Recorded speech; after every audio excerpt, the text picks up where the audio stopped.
امانت کا تعلق باتوں سے بھی ہے. جی ہاں، میں نے کہا نا باتوں سے بھی ہے. حدیث شریف میں فرمایا المجالس بالامانۃ الا ثلاثۃ مجالس، کہ بیٹھ کر جو باتیں ہوتی ہیں دوستوں میں، ڈائننگ ٹیبل پر، گھر میں اور پارٹیوں میں، وہ امانت ہوتی ہے. مجلسوں میں یہ بہت ضروری ہے، بہت ضروری، خاص طور پر ذمہ داروں کے لیے، جہاں سینسیٹیو باتیں ہوتی ہیں، جہاں کچھ مشورے ہوتے ہیں، جہاں قوم کے لیے کچھ باتیں طے پاتی ہے، چاہے پارلیمنٹ میں، چاہے کمیٹی میں، چاہے کسی کاؤنسل سینٹر میں، کسی بھی جگہ.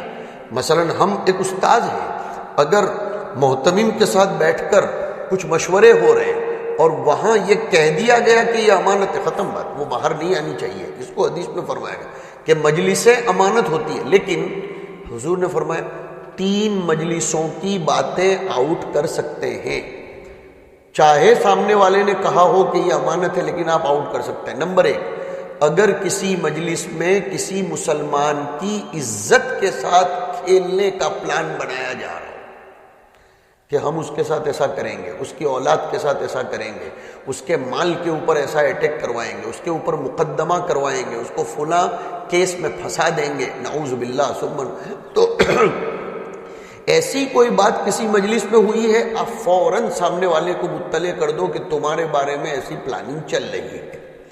اگر کسی مسلمان کے مال کے ساتھ کھلواڑ کرنے کا پلان بنایا جا رہا ہو، اگر کسی مسلمان کی جان کے ساتھ، تو عزت، مال اور جان، اگر یہ بات کسی مجلس میں ہو رہی ہو تو اس کو فوراً آؤٹ کر دینا چاہیے. اسی طرح واٹس ایپ پر کبھی کبھی ہم لوگ جو ایک دوسرے سے چیٹنگ کرتے ہیں، میرے بھائیو اس میں بہت گڑبڑ ہو رہی ہے. لوگ اس کا اسکرین شاٹ لے کر محفوظ کر لیتے ہیں اور سامنے والے کو پریشر، یہ امانت ہے، یہ خیانت کرتے ہیں اگر ہم نے اس کی اجازت کے بغیر اس کی بات کو، چاہے اس سے کتنی ہی دشمنی کیوں نہ ہو جائے. آدمی دشمنی ہی میں تو پہچانا جاتا ہے، دوست تو سب ایک دوسرے کے ساتھ اچھے رہتے ہیں، لیکن جب انبن ہو جائے تو پہچانا جاتا ہے کہ آپ کتنے اخلاق اور مروت سے کام لے رہے ہو اور آپ کی زبان کتنے انصاف سے بات کر رہی ہے. تو یہ جو واٹس ایپ پر چیٹنگ ہوتی ہے اس کو بھی ہم آؤٹ نہیں کر سکتے. اسی طرح آج کل ایک نئی مصیبت چلی ہے بہت سے لوگوں میں، کال ریکارڈ کرنا. یہ بھی خیانت ہے، یہ بالکل خیانت ہے. آپ سامنے والے کی اجازت کے بغیر اس کا کال ریکارڈ نہیں کر سکتے.